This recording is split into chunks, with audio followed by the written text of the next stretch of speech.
Hey everybody, what's up and welcome back to today's video guys. And today guys, I will be showing you how to forward messages on Microsoft Teams. So yeah guys, make sure to watch this quick and easy video till the very end, follow my steps correctly. So you can make sure this works the same for you and that you can do this yourself. But yeah guys, let's get straight into it. The first thing you want to do guys is go ahead and open up the Microsoft Teams application.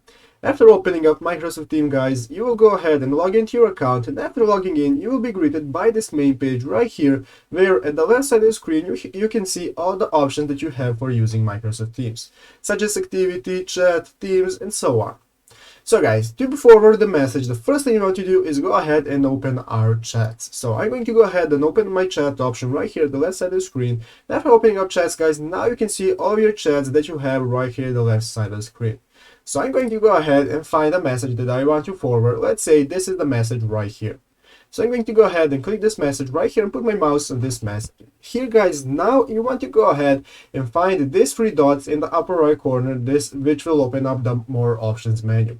So guys, go ahead and click more options, and now this will open up a couple of new options such as replying to the message, deleting it, pinning it, and so on.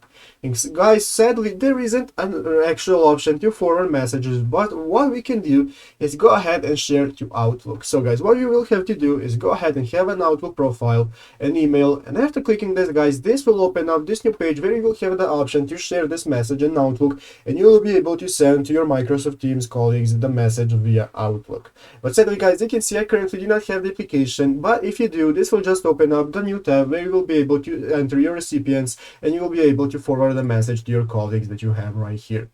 But yeah guys, that's how you do it basically. I hope this video was helpful. If it was, make sure to leave a like and subscribe to the channel. So yeah guys, thank you for watching, take care and bye.